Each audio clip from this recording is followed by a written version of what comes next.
Em tempos sombrios, quando reis se curvavam diante de falsos deuses, um homem ousou se levantar com coragem, fé e fogo. Elias. O profeta solitário que enfrentou reis, multidões e perseguições. Ele desafiou a fúria de Jezabel e calou os profetas de Baal com uma única oração. Nesta história você vai presenciar reinos em conflito, batalhas que vão além das armas, onde a verdadeira força está na palavra de Deus. Conheça o rei Acabe, seduzido pelo poder. Jezabel, tomada pela inveja e crueldade. Uma viúva que viu o impossível acontecer diante dos seus olhos. Prepare-se para confrontos intensos, fugas pelo deserto, milagres em meio à fome e reviravoltas surpreendentes.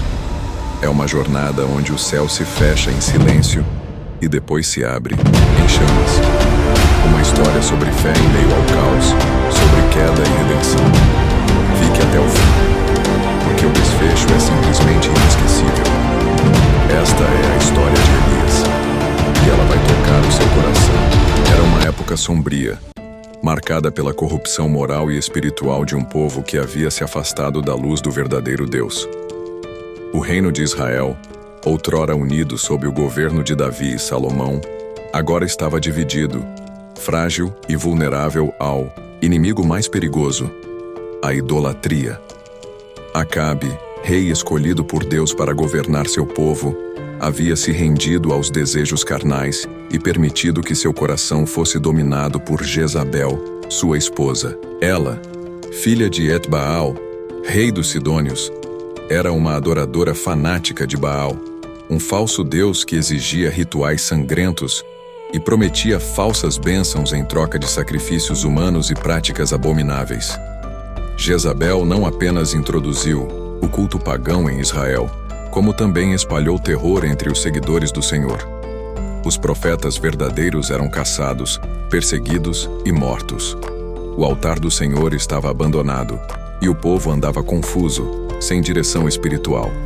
A terra gemia sob o peso do pecado, e a presença de Deus parecia ter se retirado das ruas de Samaria e das montanhas de Judá. Era um tempo em que poucos lembravam o nome do Altíssimo, e muitos curvavam-se diante de estátuas de madeira e pedra, clamando por respostas que nunca viriam. Foi nesse cenário de decadência e trevas que surgiu Elias, o tisbita, um homem simples, vindo de Gileade, cujo nome significa Meu Deus é o Senhor. Ele não tinha título real, nem exército, nem riquezas. Não usava armadura, tampouco falava com a voz autoritária de um general. Mas ele carregava algo muito mais poderoso, a palavra de Deus. E foi isso que o tornou uma força imparável no meio de um reino caído. Elias surge nas Escrituras como um trovão repentino em um céu tranquilo. Ele aparece do nada, como se saído diretamente do deserto onde o Espírito o preparara para o momento certo. Sua primeira aparição é diante do próprio rei Acabe, e sua mensagem é direta e impactante. Pelo Deus vivo, diante de quem estou, não haverá nos dias vindouros orvalho nem chuva, senão segundo a minha palavra. Essas palavras ecoaram como um chamado divino à responsabilidade, um alerta celestial de que o tempo da graça estava se esgotando. Imagine a cena. Um homem solitário diante do rei mais poderoso daquela geração, proclamando juízo sobre toda uma nação. Imagine o olhar de Acabe misturado de medo e incredulidade. Imagine Jezabel sentada ao lado do trono, ouvindo aquelas palavras como uma ameaça direta ao seu reinado espiritual de mentiras e opressão. Elias não veio com propostas políticas, nem com discursos diplomáticos. Veio com a palavra de Deus, firme, cortante e transformadora. Esse é o início da história épica de Elias. Um homem comum, usado de forma extraordinária por um Deus santo e poderoso. Um profeta que ousou falar contra o sistema, confrontar o mal e levar a verdade de volta ao coração de um povo que havia esquecido o caminho do Altíssimo. E essa jornada, que começa com uma simples declaração, vai nos levar através do deserto, até os milagres mais impressionantes, enfrentamentos espetaculares e revelações profundas sobre a fidelidade de Deus. Após pronunciar as palavras que paralisariam o céu, Elias sabia que não podia permanecer em Israel por muito tempo. Sua coragem, embora inspirada por Deus, colocaria sua vida em risco. A reação de Acabe foi de choque e perplexidade, mas a de Jezabel foi ainda mais violenta. Ao ouvir a proclamação do profeta, ela jurou com um juramento terrível: assim me façam os deuses e outro tanto, se eu não fizer a tua alma estar esta hora amanhã como a alma de um desses homens. Em outras palavras, ela estava dizendo que Elias morreria antes que o dia seguinte terminasse. E não seria uma morte qualquer, seria um exemplo para todos que ousassem desafiar seu reinado de terror. Mas o Senhor já havia preparado o caminho de escape. Enquanto soldados eram enviados às ruas de Samaria e mensageiros partiam para todas as cidades à procura do profeta, Elias recebia uma ordem clara e precisa do céu: vai-te daqui, volta para o Oriente e esconde-te junto ao ribeiro Querite, que fica defronte ao Jordão. Ali beberás da água do ribeiro. Quanto ao teu alimento, mandarei os corvos sustentarem-te. Obedecendo imediatamente, Elias deixou para trás o mundo dos homens e entrou no mundo da provisão divina. O caminho até o ribeiro Querite não era fácil. Era uma jornada solitária pelo deserto, longe da civilização, longe das multidões, longe até mesmo de outros servos de Deus. Ali, cercado por rochedos e silêncio, ele encontraria a maior batalha de todas: a solidão. Mas Deus não o deixaria sozinho. Cada manhã, sem falhar, vinham os corvos. Eles voavam do alto das montanhas, descendo entre as árvores secas e os penhascos, trazendo pão e carne nas suas garras. Não era algo comum, nem natural. Era um milagre visível, tangível, diário. Era o cuidado pessoal de um Deus que vê, que sabe e que supre. E à tarde, outros corvos vinham novamente repetindo o gesto de amor e provisão. Esses pássaros negros, normalmente considerados impuros e associados à morte, agora eram instrumentos vivos da graça de Deus. O Criador usava criaturas desprezadas pelos homens para sustentar seu servo mais fiel. Quantas vezes em nossas próprias vidas, Deus usa coisas e pessoas que achamos improváveis para nos alimentar, nos levantar e nos sustentar. Elias aprendeu, ali no deserto, que o Senhor é suficiente, que ele pode falar ao vento, mover as nuvens e até enviar corvos para alimentar um profeta fugitivo. Enquanto isso, o reino sofria. Com a ausência da chuva, os campos secavam, os poços minguavam e a fome começava a assolar o povo. As pessoas olhavam para o céu, buscando por nuvens, que não vinham. Muitos culpavam Elias, outros temiam que a ira de Deus fosse definitiva, mas poucos entendiam que aquele tempo de seca era um tempo de purificação, de despertamento espiritual, de preparação para algo maior. E Elias, no silêncio do deserto, alimentado por corvos e mantido pela mão invisível de Deus, esperava. Esperava por novas instruções, por novas provas, por novas vitórias, pois a jornada dele estava apenas começando.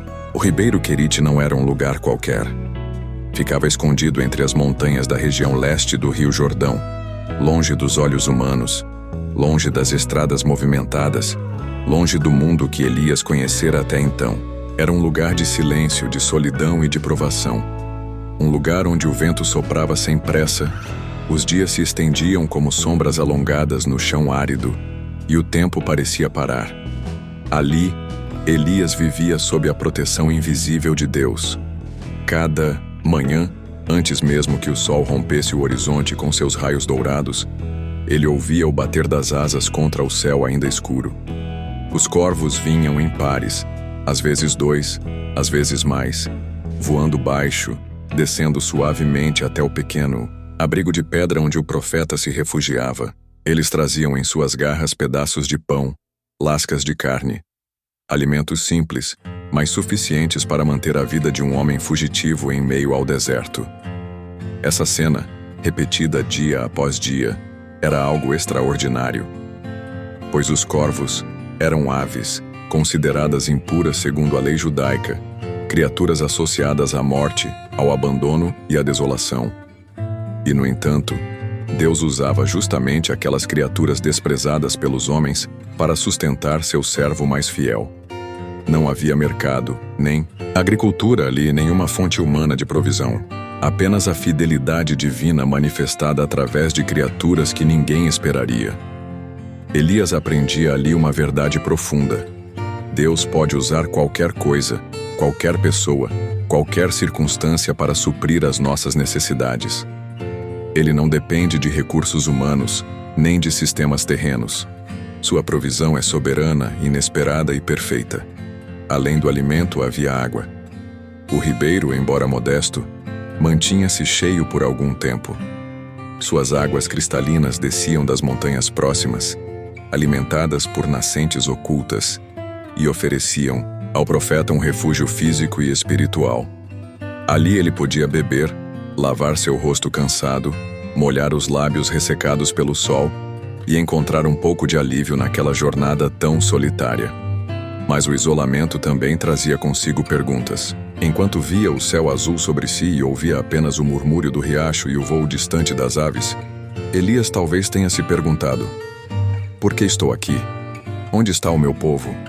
O reino inteiro está sofrendo e eu estou escondido? Essa sensação de inutilidade, de ausência de propósito imediato, é algo com que muitos de nós nos identificamos. Quantas vezes nos sentimos abandonados, afastados da luta, enquanto o mundo parece continuar sem nossa presença? Mas Deus sabia o que Elias precisava. Ele não estava sendo castigado, estava sendo preparado.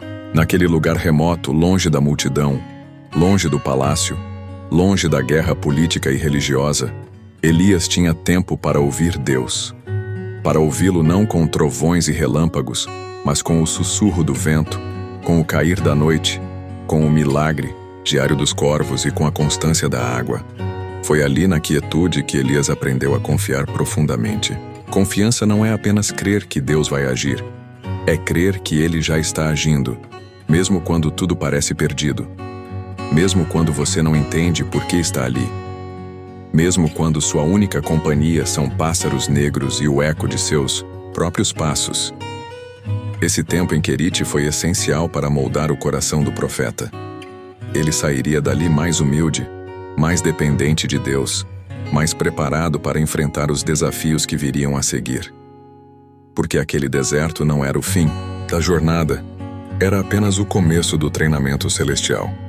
Até que um dia, o ribeiro secou. A água, outrora abundante, começou a minguar. As pedras ficaram mais quentes, o solo mais seco, e Elias compreendeu. O tempo em Querite havia terminado, mas não por acaso.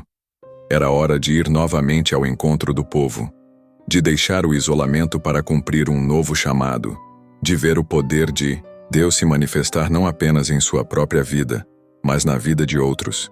E assim, com o coração renovado e os olhos postos no futuro, Elias se preparava para sua próxima missão. Uma viagem que o levaria até Sarepta, uma cidade pagã, onde encontraria uma viúva faminta e um filho moribundo, e onde testemunharia um dos maiores milagres da história da fé.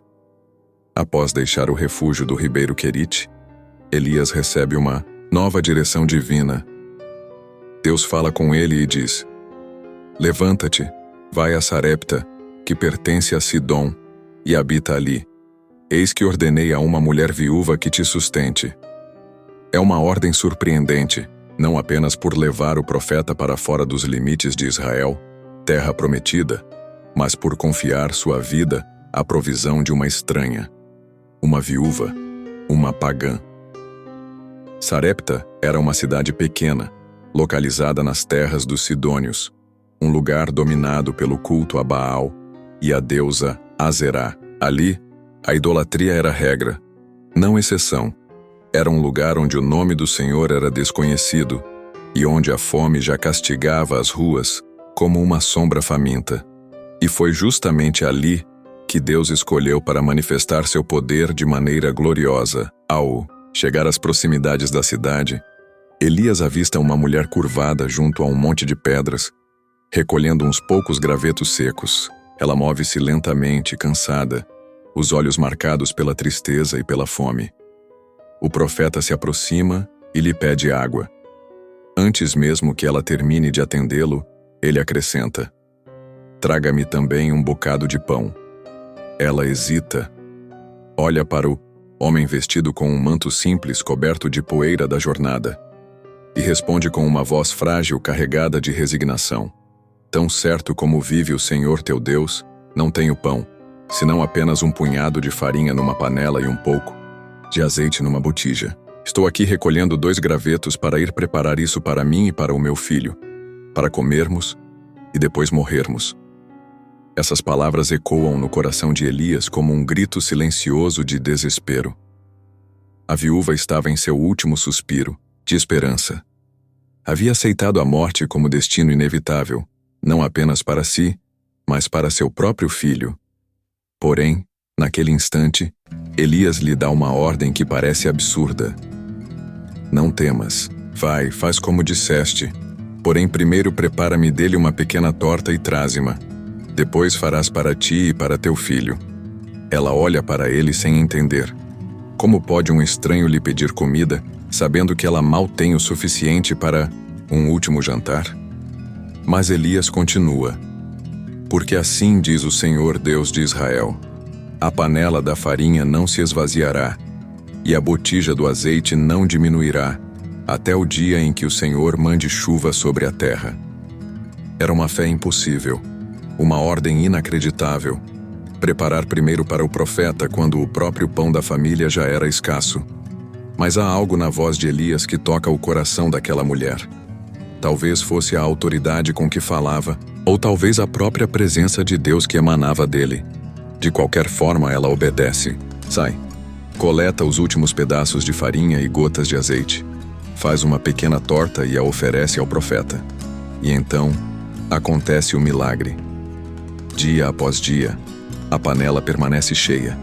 A botija jamais se esgota. Enquanto a seca devastava o mundo ao redor, aquela casa em Sarepta torna-se um oásis de bênçãos.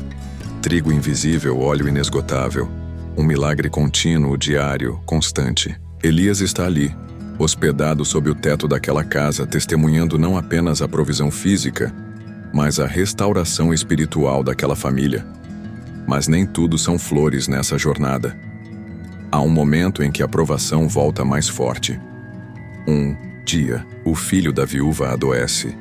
Ele fica tão fraco que em pouco tempo seu corpo cessa de respirar. A mãe, desesperada, chora diante da perda. Corre até Elias e clama: que tens tu comigo, homem de Deus? Vieste lembrar-te das minhas iniquidades e matar meu filho? Elias, tomado pela dor e pela compaixão, pega a criança nos braços e a leva para o quarto onde morava. Lá, estende-se 3 vezes sobre o menino e clama ao Senhor: ó Senhor, meu Deus, rogo-te que ressuscites a alma deste menino. O silêncio é absoluto, o tempo parece parar, e então, de repente, o menino tosse.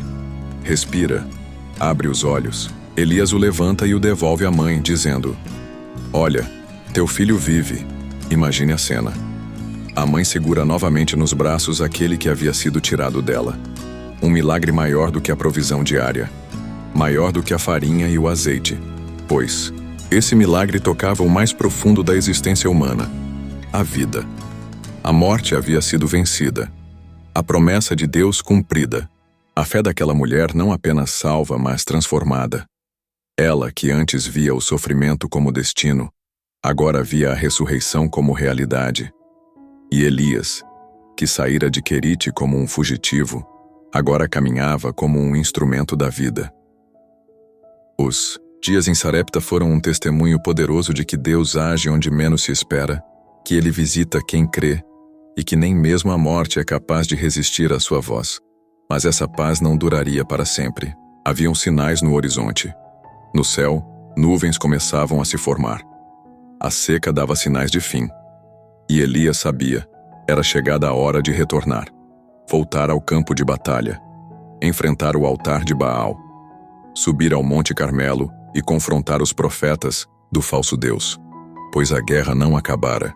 Tinha apenas começado. E assim, com o coração fortalecido, Elias se prepara para o próximo capítulo de sua jornada épica. Um capítulo que mudaria não só o destino de um reino, mas o curso da história. O céu sobre o Monte Carmelo estava pesado. Nuvens escuras pairavam no horizonte, mas não eram nuvens de chuva. Eram nuvens de tensão, de expectativa, de batalha espiritual. Ali, diante do povo de Israel reunido, Elias subia os primeiros passos de uma das provas mais marcantes de sua vida. Era hora de confrontar o sistema religioso corrompido. Era hora de desafiar os falsos profetas. Era hora de provar ao mundo que o Senhor é Deus. Havia anos que o reino vivia sob a sombra da idolatria. Baal era adorado como o deus da fertilidade e da tempestade. E seus seguidores acreditavam que apenas com rituais sangrentos e gritos desesperados conseguiriam fazer com que chovesse novamente. Jezabel, rainha impiedosa, havia patrocinado 150 profetas desse falso deus, mantendo-os em seu palácio e garantindo-lhes posição e influência. Enquanto isso, os verdadeiros servos de Deus eram perseguidos, silenciados ou mortos. Mas Elias, agora fortalecido pela presença do Senhor e pelos milagres que testemunhara, decidiu romper o silêncio. Ele apareceu diante de Acabe, o rei fraco e dominado por sua esposa, e lhe disse: reúne todo o Israel no Monte Carmelo, bem como os 450 profetas de Baal e os 400 profetas de Azerá, que comem à mesa de Jezabel. Acabe obedeceu, talvez por medo, talvez por curiosidade, ou talvez porque mesmo ele, em algum recôndito lugar de sua alma, soubesse que aquilo não era apenas um encontro qualquer. Era uma decisão divina prestes a ser revelada. E assim, no dia marcado, o Monte Carmelo se encheu de gente. Povos vindos de todas as cidades de Israel subiram até aquele alto sagrado, ansiosos para ver qual lado teria razão, os profetas de Baal ou Elias, o único representante do Deus verdadeiro. Entre eles estavam camponeses famintos, soldados armados, mulheres aflitas, crianças assustadas. Todos ali buscavam respostas, buscavam esperança, buscavam quem realmente tinha poder sobre o céu.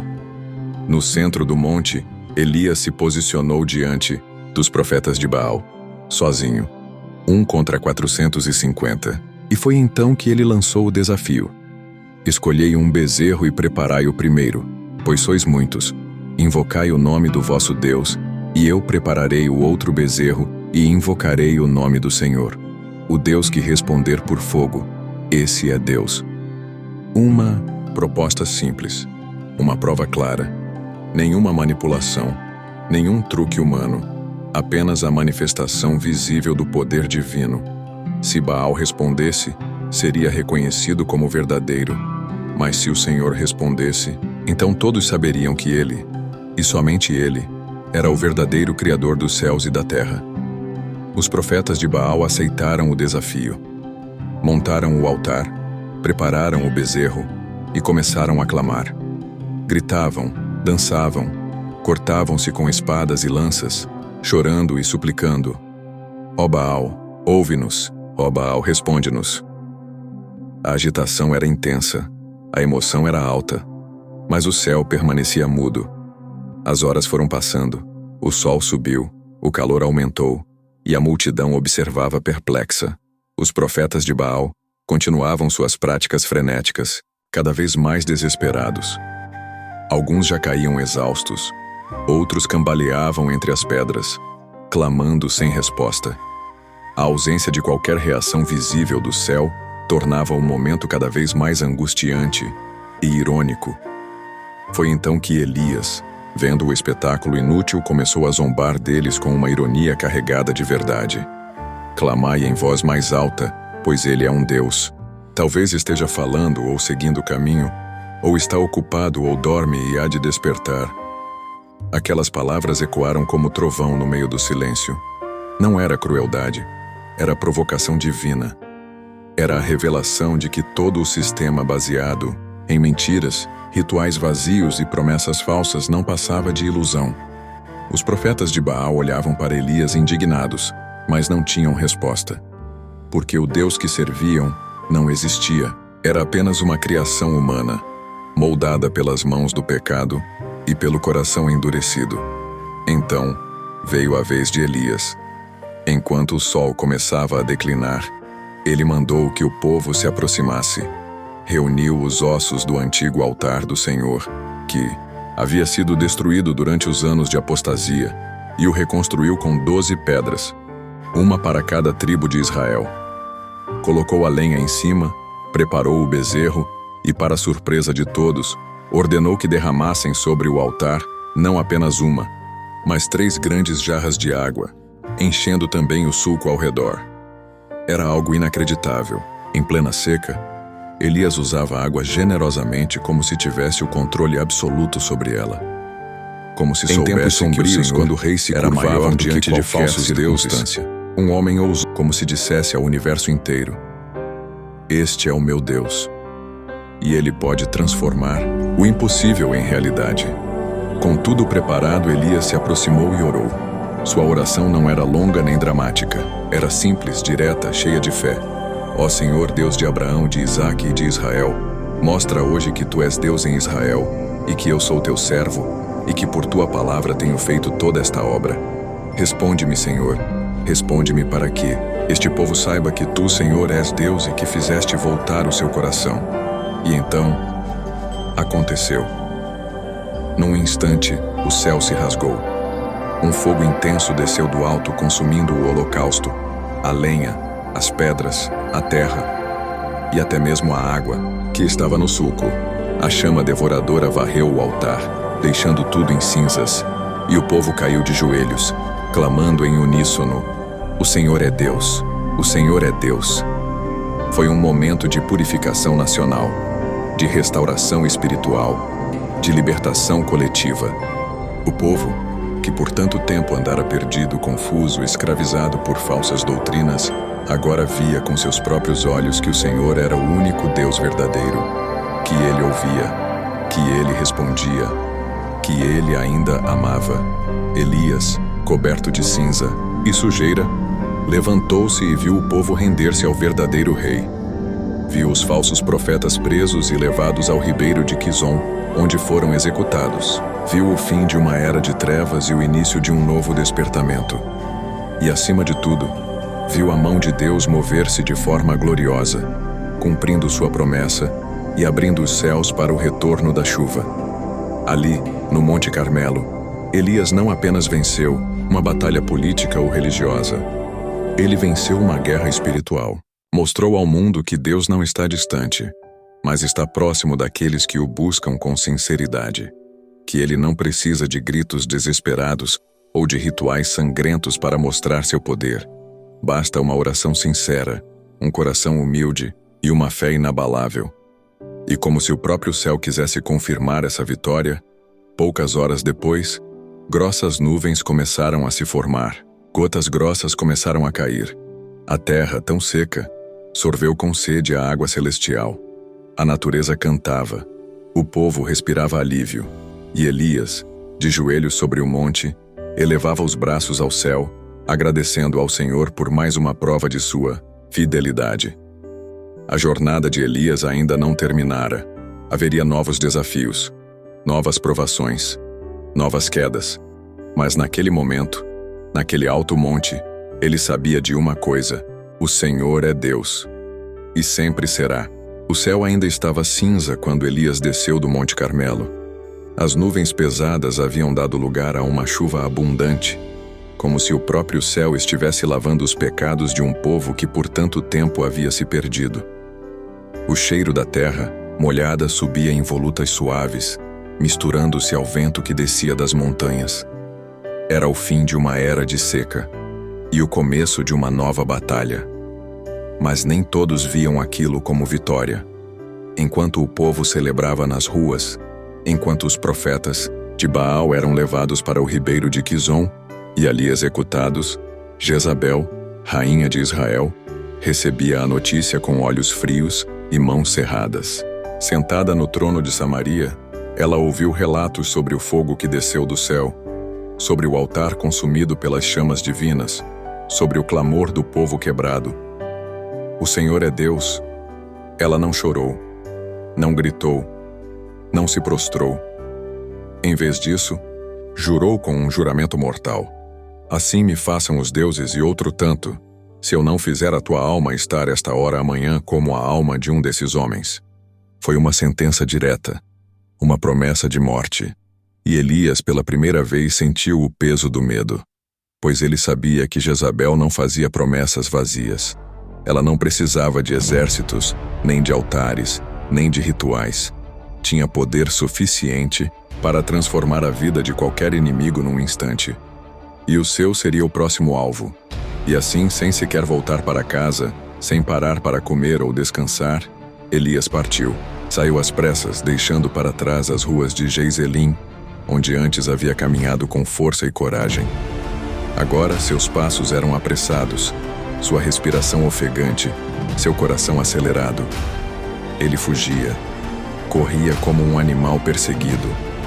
Um homem que momentos antes havia derrotado 450 profetas falsos, agora corria sozinho, sem armas, sem proteção, sem esperança. O deserto o recebeu como um velho conhecido. O mesmo lugar que antes fora refúgio, tornava-se agora um campo de solidão. Dias e mais dias ele andou sem rumo certo, guiado apenas pelo instinto de sobrevivência. Seus pés sangravam nas pedras áridas, suas costas doíam sob o manto empoeirado, sua mente rodava em círculos de dúvida e cansaço. A adrenalina do Monte Carmelo já havia passado. Restava agora apenas a realidade dura e cruel. Ele estava só, sozinho contra um reino inteiro, contra uma rainha que não temia a Deus, contra o próprio peso do mundo que carregava nas costas. Até que, exausto, ele chegou ao extremo da jornada. Sob a sombra de uma árvore chamada Zimbro, Elias finalmente parou.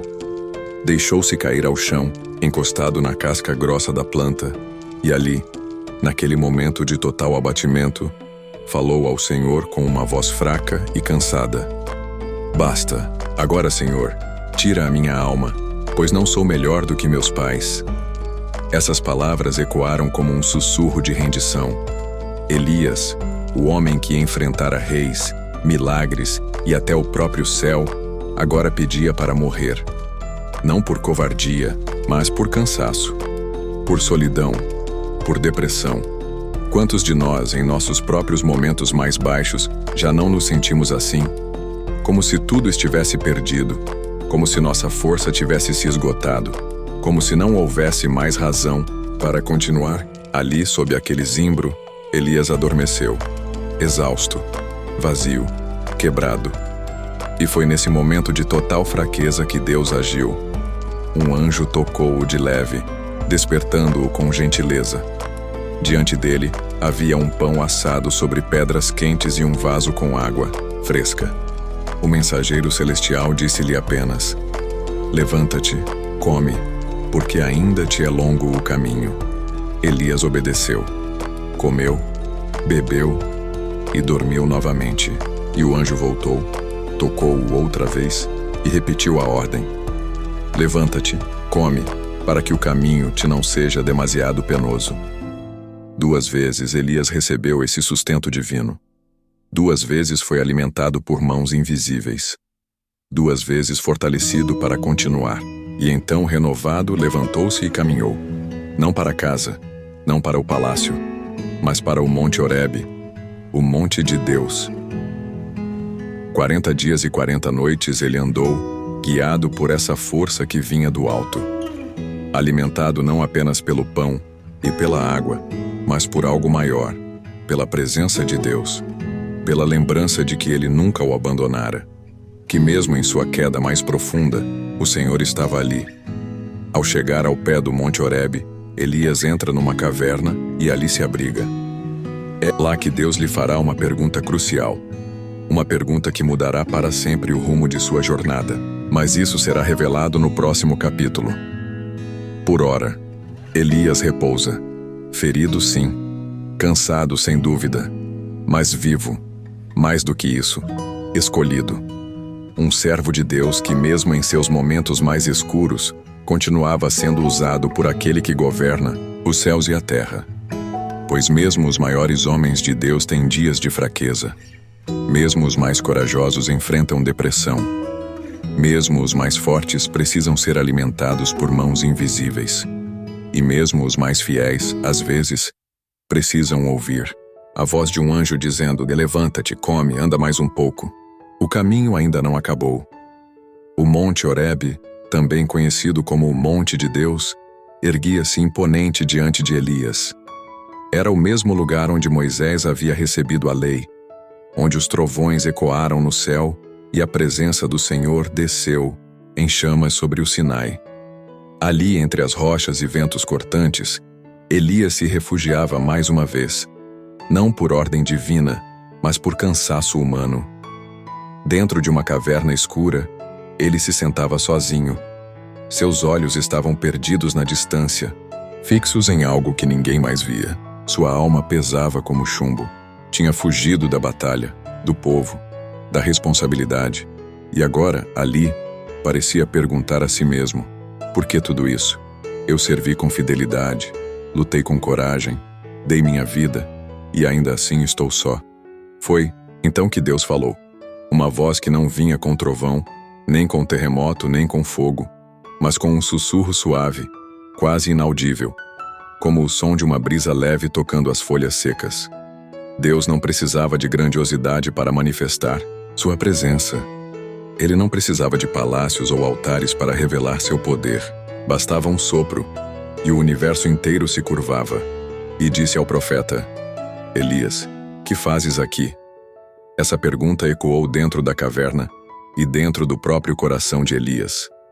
Não era uma pergunta fria, distante, indiferente. Era uma pergunta cheia de propósito. Uma pergunta que convidava à reflexão, à restauração, à redireção. Elias respondeu com a voz carregada de dor: Tenho sido muito zeloso pelo Senhor dos Exércitos, porque os filhos de Israel abandonaram a tua aliança, derrubaram os teus altares e mataram os teus profetas à espada. E eu fiquei só, e procuram tirar minha vida. Ele estava ferido. Ferido pela ingratidão do povo. Ferido pela perseguição de Jezabel. Ferido por sentir-se completamente sozinho. Talvez você já tenha se sentido assim também. Como se toda a sua luta tivesse sido em vão. Como se todos os sacrifícios fossem ignorados. Como se no fim das contas você estivesse caminhando sozinho. Mas Deus ouviu. E Deus respondeu.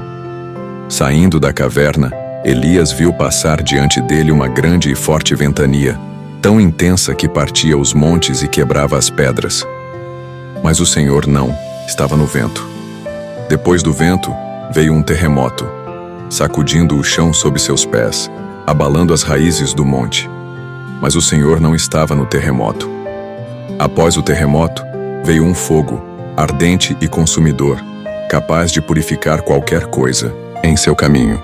Mas o Senhor não estava no fogo. E então, após o fogo, veio aquilo que nenhuma força humana pode produzir. A voz suave de um sussurro, um murmúrio gentil, mas cheio de autoridade, cheio de amor, cheio de direção. Ali, Elias entendeu. Deus não precisa de espetáculos para mostrar seu poder. Às vezes ele escolhe o silêncio para nos alcançar. Escolhe a quietude para nos falar. Escolhe o interior do nosso coração para revelar sua vontade. E foi nesse momento que o Senhor falou novamente: Vai, volta pelo teu caminho até o deserto de Damasco. E acontecerá que quando lá chegares, ungirás a Hazael rei sobre a Síria, e Jeú, filho de Ninsi, ungirás rei sobre Israel. E Eliseu, filho de Safate de Abel-Meolá, ungirás profeta em teu lugar. Era uma nova missão, um novo chamado, uma nova visão. Elias pensava que sua jornada havia terminado, que sua luta tinha chegado ao fim. Mas Deus lhe mostrava que ainda havia muito a ser feito. Os reinos continuariam mudando, os falsos deuses continuariam sendo combatidos, e a palavra do Senhor continuaria sendo proclamada. Elias não estava sozinho, pois havia 70.000 homens em Israel que ainda não tinham dobrado os joelhos perante Baal. 70.000 corações fiéis, mesmo na escuridão. 70.000 vozes silenciosas que ainda clamavam ao verdadeiro Deus. E quanto ao futuro, Elias não voltaria para Samaria. Não enfrentaria Jezabel novamente. Não viveria para ver os resultados de suas unções. Mas sabia que sua obra não morreria com ele, pois ele encontraria um novo servo de Deus, um jovem chamado Eliseu, um homem que herdaria seu manto, seu ministério, sua paixão pela palavra do Altíssimo. Com o coração renovado, Elias saiu da caverna, deixou para trás o deserto da depressão e retornou ao caminho, pois o Senhor não permitira que ele caísse para sempre. Havendo tropeçado, levantara-se novamente, e agora, com novas forças, seguiria adiante. Pois mesmo os servos mais fiéis precisam de restauração. Mesmo os profetas mais corajosos precisam ouvir a voz de Deus no silêncio. E mesmo os mais feridos podem ser usados para transformar o mundo. Elias aprendera uma lição profunda. Deus não fala apenas com trovões. Às vezes ele fala no sussurro. E é exatamente ali, no sussurro, que muitos de nós o ouvimos também. O sol lançava raios dourados sobre os campos de Abel-Meolá, um vilarejo tranquilo às margens do rio Jordão. A terra ainda estava úmida da chuva recente, e o cheiro da terra molhada misturava-se ao aroma suave das plantas que cresciam nas bordas dos caminhos. Era uma manhã como outra qualquer para os moradores locais, mas não para Eliseu. Ele estava no campo, arando a terra com 12 juntas de bois diante de si. Um jovem forte, habilidoso, dedicado. Sua família era abastada, dona de terras e gado, e ele poderia ter escolhido viver uma vida pacata, longe das pressões espirituais e políticas do reino. Mas havia algo nele que ia além do trabalho cotidiano. Havia fome por Deus. Havia sede por propósito. Foi então que Elias apareceu. Vindo diretamente do Monte Horebe, onde ouvira a voz suave de Deus e recebera nova missão, o profeta mais velho atravessou as colinas em busca daquele que seria seu sucessor. Seus passos eram firmes, seus olhos determinados. Não vinha com armas, nem com títulos, nem com promessas terrenas. Vinha apenas com o manto que carregava há anos, o manto de um homem usado por Deus. Quando viu Eliseu arando, Elias aproximou-se e fez algo inesperado. Lançou seu manto sobre os ombros do jovem. Foi um gesto simbólico, um chamado direto, uma investidura silenciosa. Naquele momento, Elias não precisou dizer muitas palavras. A presença dele já falava mais alto. E Eliseu entendeu. Entendeu que aquela não era uma visita casual, que aquele encontro mudaria sua vida para sempre. Sem hesitar, Eliseu deixou tudo. Deixou os bois, deixou o campo, deixou a segurança de sua casa. Sacrificou os animais, cozinhou a carne e a deu ao povo, como se estivesse dizendo: "Este é meu adeus à antiga vida." Depois disso seguiu Elias, tornando-se seu servo, seu discípulo, seu companheiro de jornada. E assim começou o legado.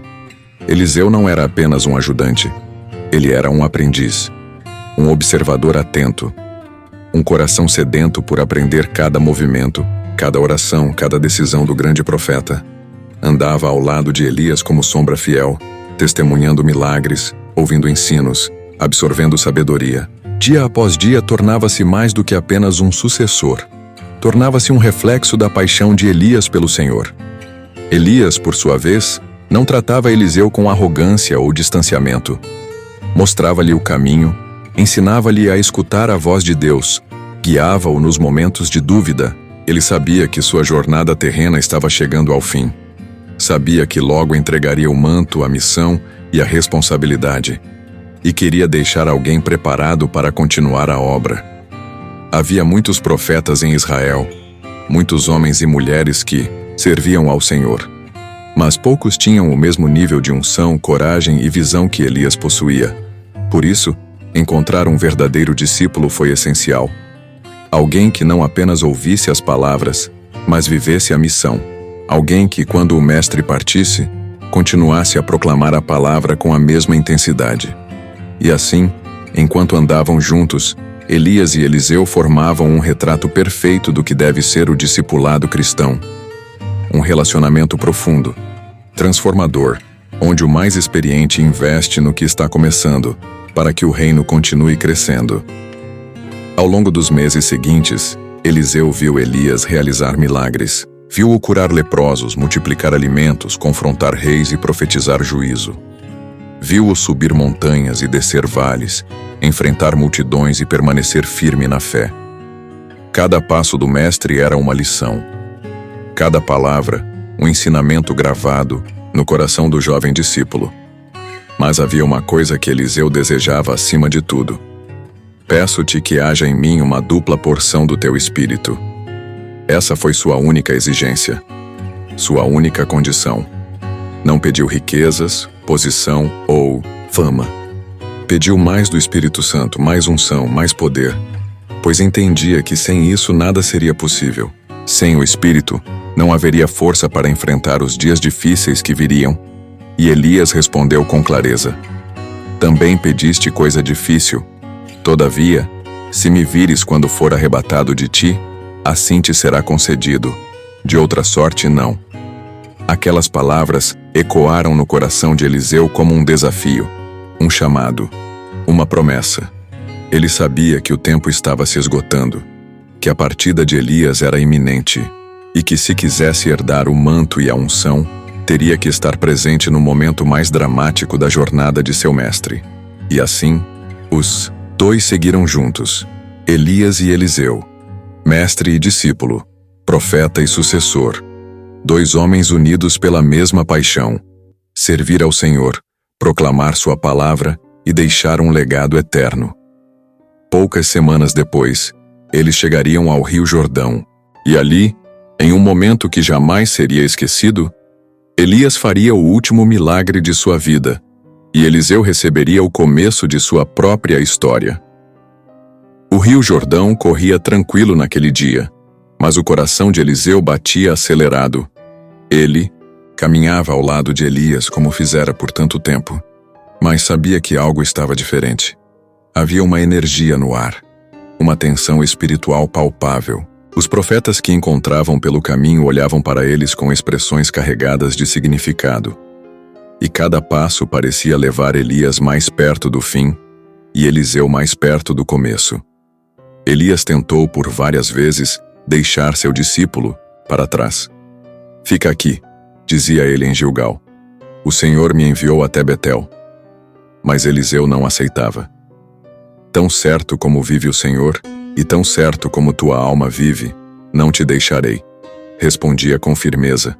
Era um juramento de lealdade, de compromisso, de amor. Assim foi em Betel, em Jericó, e até mesmo nas margens do Jordão. Elias tentava separar-se dele, mas Eliseu insistia em segui-lo, pois ele sabia, aquele seria o último dia com seu mestre. Ao chegarem às margens do rio, Elias tomou seu manto, aquele mesmo manto que cobrira seus ombros por tantos anos, que fora lançado sobre Eliseu no campo, que testemunhara milagres e servira como símbolo de autoridade divina. Com ele, Elias feriu as águas do Jordão, e elas se abriram. Assim como outrora Moisés havia feito no Mar Vermelho, assim também Elias, homem de Deus, abriu caminho entre as águas. Os dois atravessaram a pé enxuto, como se andassem sobre a própria história sagrada. Do outro lado, pararam, olharam, um para o outro. E então, de repente, um carro de fogo desceu dos céus. Não era um veículo humano, não era algo natural. Era uma manifestação visível do poder de Deus, um transporte celestial enviado para buscar seu servo mais fiel. E juntos vieram cavalos de fogo, criaturas flamejantes que rodopiavam no ar, cercando Elias em uma glória indescritível. Eliseu assistia, incrédulo, enquanto via seu mestre ser levado para cima. Não pela morte, não pelo sepultamento, mas por um arrebatamento direto, físico, visível, como poucos na história da humanidade já haviam experimentado. Ele gritou: meu pai, o carro de Israel e os seus cavaleiros. Elias sumia aos poucos, subindo ao céu como se estivesse sendo arrebatado em vida. Um homem que enfrentara reis, confrontara falsos profetas, clamara ao Senhor no deserto e ouvira sua voz no silêncio. Um servo fiel agora chamado para junto do mestre. Quando tudo terminou, só restava o manto caído no chão. Eliseu pegou-o, olhou para ele por um instante, como se compreendesse o peso daquilo que acabara de acontecer. A missão de Elias havia terminado, mas sua obra não morrera com ele. Agora cabia a ele continuar. Levar adiante a palavra do Senhor, proclamar a verdade, curar os enfermos, libertar os oprimidos, enfrentar os ímpios, e ele o faria, com o espírito duplo que pedira. Voltando às margens do Jordão, Eliseu ergueu o manto de Elias, feriu as águas e perguntou: Onde está o Senhor, o Deus de Elias? E as águas se abriram novamente. Ali, naquele momento ficou claro, Deus ainda estava presente. A unção havia sido transferida. O legado continuava. Elias partira, mas seu espírito permanecia vivo. Em Eliseu, nos milagres que viriam, nas palavras que seriam proclamadas, na fé renovada de um povo que por tanto tempo havia andado perdido. Elias nunca escreveu um livro na Bíblia, nunca deixou registros históricos, nunca ocupou um cargo político, mas sua vida falou mais alto do que qualquer escrita. Sua coragem ecoa através dos séculos. Sua fé inspira geração após geração. Quantos de nós hoje precisamos ser como Elias? Precisamos ter coragem para falar contra o sistema, fé para confiar em meio à seca, humildade para ouvir no silêncio, determinação para seguir mesmo quando o mundo parece vazio. E, acima de tudo, precisamos deixar um legado, ensinar outros, investir em discípulos, passar o manto para quem virá depois. Pois a jornada de Elias não termina com sua partida. Termina com o movimento que ele iniciou, com o impacto que causou, com o exemplo que deixou. E é por isso que, mesmo milênios depois, ainda falamos dele. Do homem que desafiou o impossível, do profeta que viu o fogo do céu, do servo que ouviu Deus no sussurro, e do homem que, em vez de morrer, foi simplesmente levado para casa. Elias partiu, mas seu espírito permanece. Ele não precisou de livros para escrever sua história. Suas ações falaram mais alto. Não precisou de títulos ou palácios. Sua fé foi sua coroa. E não precisou morrer como os outros homens. Foi simplesmente levado para casa nos braços do céu. Sua vida foi um trovão em tempos silenciosos, uma chama em meio às trevas, um grito de verdade num mundo cheio de mentiras. Ele enfrentou reis com coragem, orou com lágrimas, fugiu com medo, descansou na provisão divina e ensinou outros a seguirem o mesmo caminho. Quantas vezes nos sentimos como Elias, sozinhos no deserto da depressão, cansados da luta, feridos pela ingratidão, desacreditando que nossa voz ainda importa. Mas Elias nos ensina que Deus ouve mesmo quando estamos fracos, que Ele fala até no sussurro do vento, que Ele sustenta com pão trazido por corvos, que Ele ressuscita mortos, abre rios, derruba ídolos e transforma vidas. Elias não era perfeito, era humano, com medos, dúvidas e fraquezas. Mas ele conhecia uma verdade maior. O Senhor é Deus, e essa verdade mudou Israel, mudou Eliseu, e pode mudar você também. Então, se hoje você está cansado, lembre-se de Elias no zimbro. Se está com medo, lembre-se dele diante de 400 profetas de Baal. Se precisa de força, lembre-se do anjo que trouxe pão e água. Se busca direção, lembre-se do sussurro no Monte Horebe. E se você deseja deixar um legado, siga o exemplo dele. Ensine outros. Inverta sua vida no reino. Passe o manto. E continue a jornada, mesmo quando o mestre já não estiver ao seu lado.